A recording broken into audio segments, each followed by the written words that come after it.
پہ فرض کیے گئے اور تم سے اگلے لوگوں پر بھی فرض کیے گئے تھے.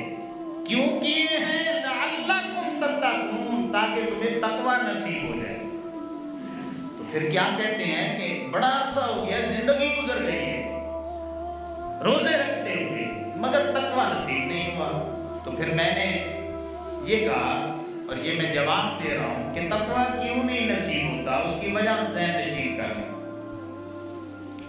اور یہ بات میں سمجھتا ہوں کہ مثال کے ذریعے آپ کو زیادہ سمجھ آئے گی. اللہ نہ کرے ہم میں سے جب کوئی بندہ بیمار ہو جاتا ہے تو ہم گھر بیٹھے رہتے ہیں، کیا کرتے ہیں؟ پہلا کام یہ کرتے ہیں کہ ہم ڈاکٹر کے پاس جاتے ہیں دوائی کے لیے. جاتے ہیں یا نہیں جاتے؟ اب ڈاکٹر دوائی دیتا ہے تو کیا پھر ہم ٹھیک ہو جائیں گے؟ ڈاکٹر کے پاس جانا بھی ضروری ہے، دوائی لینا بھی ضروری ہے. اگر کوئی ڈاکٹر کے پاس جاتا ہے ادھر سے دوائی لے لیتا ہے لیکن خود نہیں لیتا تو کیا پھر ٹھیک ہو جائے گا؟ ڈاکٹر کے پاس جانا بھی ضروری ہے، دوائی لینا بھی ضروری ہے.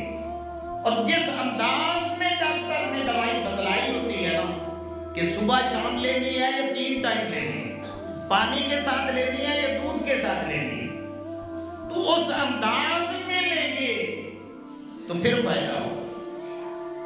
تو جب ہم بیمار ہوتے ہیں تو کیا کرتے ہیں؟ ڈاکٹر کے پاس بھی جاتے ہیں، دوائی لیتے ہیں، اسے کھاتے ہیں، اور پھر جس انداز میں ڈاکٹر نے بتلائی ہوتی ہے اسی انداز میں لینی پڑتی ہے. اور ساتھ ایک اور بات بھی، ڈاکٹر منع کرتا ہے کہ یہ چیزیں جو ہے نا یہ آپ نے نہیں کھانی، ان چیزوں سے آپ نے بچنا ہے. اگر آپ سب کچھ کر لیں مگر ان چیزوں سے نہیں بچیں گے تو پھر بھی میری دوائی فائدہ نہیں دے گی. تو اب کیا ہوگا؟ ڈاکٹر کے پاس جانا بھی ضروری ہوتا ہے، دوائی ڈاکٹر سے لینا بھی ضروری ہے، اس دوائی کو کھانا بھی ضروری ہے. اسی انداز میں اسے کھانا پڑے گا جس انداز میں ڈاکٹر نے ترتیب دی ہے، اور پھر ان چیزوں سے بچنا بھی پڑے گا جن سے ڈاکٹر نے منع کیا ہے کہ یہ چیزیں نہیں کھانی. پھر دوائی ہمیں فائدہ دیتی ہے. امام الانبیاء صلی اللہ علیہ وسلم کے غلاموں، روزہ یہ اسی کو تقویٰ عطا کرتا ہے جو 3 کام کر لیتا ہے. اگر 3 کام کوئی نہیں کرے گا تو اسے تقویٰ نصیب نہیں ہوگا. وہ 3 کام سن لے. وہ 3 کام کون سے ہیں؟ پہلا کام یہ ہے کہ روزہ بھی رکھنا پڑے گا. کیا کرنا پڑے گا؟ روزہ بھی رکھنا پڑے گا.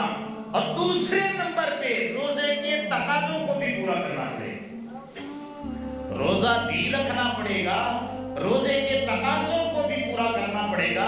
اور تیسرے نمبر پہ جس طرح ڈاکٹر نے کہا تھا کہ ان چیزوں سے بچنا ہے، یہ پرہیز لسٹ ہے، یہ چیزیں پرہیز کرنی ہے، تو اپنے آپ کو گناہوں سے بھی بچانا پڑے گا. روزہ بھی رکھنا پڑے گا، روزے کے تقاضوں کو بھی پورا کرنے پڑے گا، اور اپنے آپ کو گناہوں سے بھی بچانا ہوگا. جو یہ 3 شرطیں پوری کر لیتا ہے، اللہ کی عزت کی قسم ہے اللہ رب العزت اسے روزے کی برکت سے تقوی کا نور عطا فرمائے.